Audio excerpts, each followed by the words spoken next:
It's not about motivation. Winners need discipline. Wake up and win today. Discipline comes from within.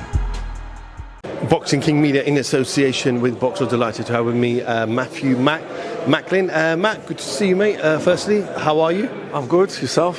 Not too bad. How's the family? How's the children? Yeah, well, child at the minute, children to be soon. Still got a couple of weeks if it comes on time. Yeah, so that one at the minute, she's flying, she's walking, she's into everything, busy. But yeah, one will be two soon. Yeah, good luck, mate. Good luck. That's all I can say. Obviously here today for Fabio, Wardley and Fraser Clarke, the press conference. Both men came face to face on Saturday night. Fight should have happened last year. Obviously we know what happened, but just kind of your first thoughts on the fight itself and kind of where both fighters are in their careers so far. I think good fight. Obviously there's a bit of needle, always adds a bit of flavour to it as well. I mean, Fraser Clarke, you know, he, in terms of boxing experience, he's head and shoulders, isn't he, above Wardley in terms of the amount of years he's boxing, the fights he's had. You know, he's boxing the world's WBSB boxing. You know, he's an Olympian. All this stuff. You know, Wardley came through the white collar, novice pro, but you know, he's improved rapidly and he's sparred a lot of people. He's definitely got natural athletic ability. He's explosive, all that sort of stuff. So it's an intriguing fight because, you know, like I say, on paper you'd think that Fraser should be way too experienced for him, you know, as a boxer overall. But then, you know, in professional boxing, Wardley's the more experienced of the two. He's the more seasoned of the two. He's been in deeper and he's probably, you know, been through more situations as a professional where Fraser's been, you know, it's been hard to get him the good matches, really. You know, he's had a few non-event fights. The one in Liverpool was the one that really springs to mind, where I think it was a one-round job and it was just a waste of time. And when someone's been injured as well, and you want those fights to count and mean something, you know, he got 10 rounds in York Hall against, name's gone out of my head now, but Maribach, that's right. So, you know, a seasoned operator, but you know, he got the rounds. But this is a proper fight. You know, Wardley's coming to fight, coming to win. Can punch. He's athletic. He's confident. He believes in himself. You know, this is his acid test as a professional so far, definitely for Fraser. I mean, you don't normally see this in boxers' careers at an early stage, but someone like Fabio, who's jumping from promoter to promoter, Matchroom, Queensbury was his last outing, now on a Sky Boxer show. Obviously, he's got the title. What does it show about someone like Fabio, who's saying, I just want the best and the biggest fights possible? Yeah, well, I think because, well, obviously that he's kind of probably a bit of an opportunist at the minute. You know, he's going wherever the best opportunity is. He's not tied in contractually long term with anyone. He has got that belt, so that gives him bargaining power.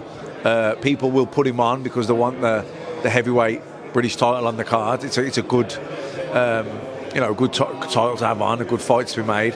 So he's got that going for him, and you know, although he's not aligned with any one big promoter long term, because of where he is and because he has got that belt, that's probably kind of a good thing. You know, a lot of times you think, no, you want to sign with someone, you want the backing, they're going to invest in you, they're going to keep you busy because they've got you, that it's in their interest to. If you're not with anyone, it's not really in anybody's interest to put you on, because they're not, unless it's a good one-off fight, because you're not going to be part of they're not necessarily part of your future. But because he does have that belt, like I say, he's kind of, it looks, he is acting as an opportunist, isn't he? He's just thinking, what's the best opportunity, which one's coming up, and because of where the market is in the business of boxing, with Saudis injecting so much money, you know, it's probably a good strategy right now. That doesn't mean it'll be the best strategy forever, and it doesn't mean it will be for everyone, but for him right now, it probably is the best strategy. As of today, Wednesday the 7th of February, who do you favour? I don't know.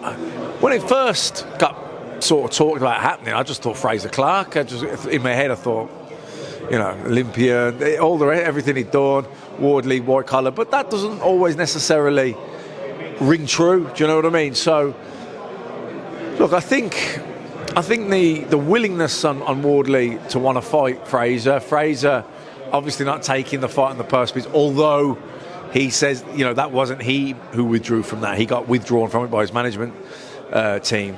I don't know. I still think, look, Fraser's, so much more, been in boxing so much longer, and I know an amateur, but at a good level. And you'd think, and he has gone 10 rounds now, so he has got the rounds in with back and that. So I would think you'd have to say Fraser's the favourite, but he hasn't really beaten anyone of note as a professional in a competitive fight. Do you know what I mean? So it's certainly not a given, but I think because of the amateur pedigree, I would favour Fraser. The EBU announced that Azim must defend his European title against Dalton Smith next. I think purse bid's scheduled for the 28th of Feb. Just your thoughts on that particular matchup. Is it the right time for that fight to happen for Adam and Dalton? Why not?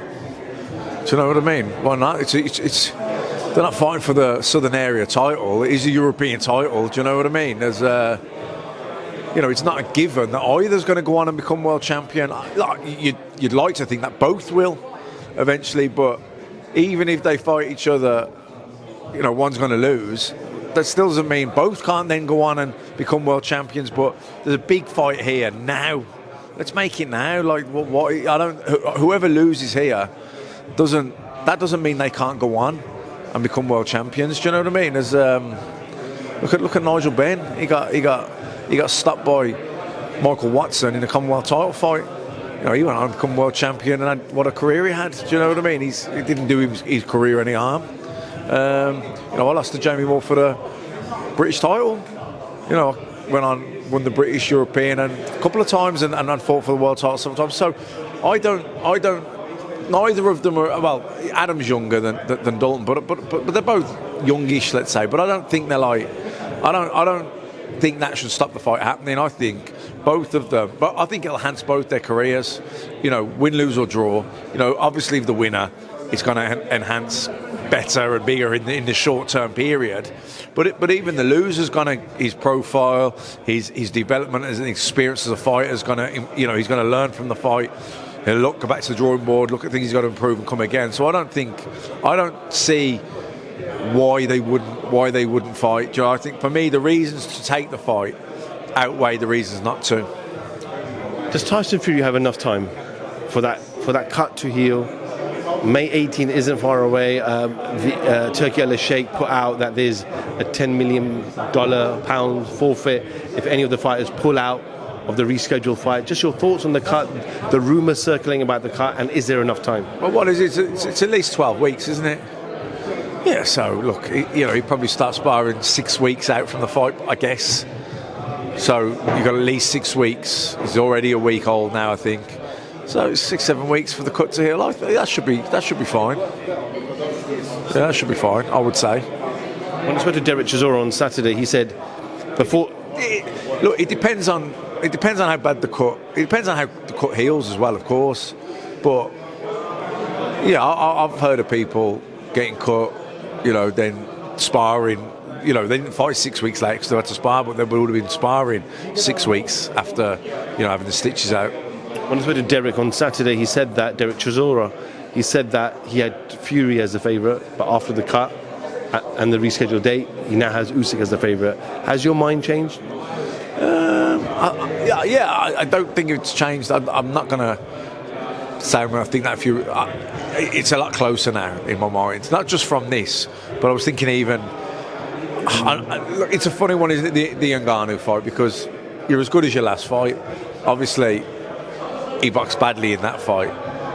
That said, I believe he completely overlooked him, and that's why he was a bad performance. And I don't think he's not going to do that with Usyk. But he's also, getting on in terms of miles on the clock. Those fights with Wilder, they will have took a bit out of him.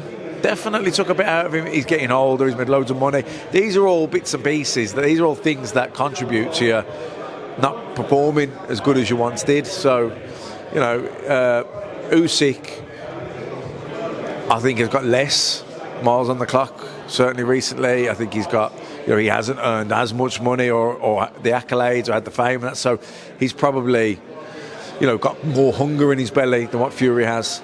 Just final one, Carl Froch, John Fury, going at it. Obviously, you know Carl very, very well. John said, look, let's fight Wembley Stadium. Carl's like, you don't want to be talking to me about a fight, you know. And he said he's up for it, doing it for charity. Just your thoughts, mate. I thought it was hilarious. I thought, like... What do you make of Carl's impressions? I was just laughing so much. I had it all, you know what I mean? Because I'll tell you what was making me laugh the most. Every now and then I could hear his wife laughing. I could hear his wife laughing in the background, and that was tickling me more than anything. You know what I mean? Because I'm thinking of the two of them there on a Sunday evening, probably having a few drinks, loving it. You know what I mean? Having the crack. I was crying. Yeah. We'll leave it there. Matt, appreciate your time as always. Yeah, press conference going to start soon, and yeah, we'll catch up with you soon. All right, cheers. Fear. Most people are governed by their habits, their fears, and their opinions of others.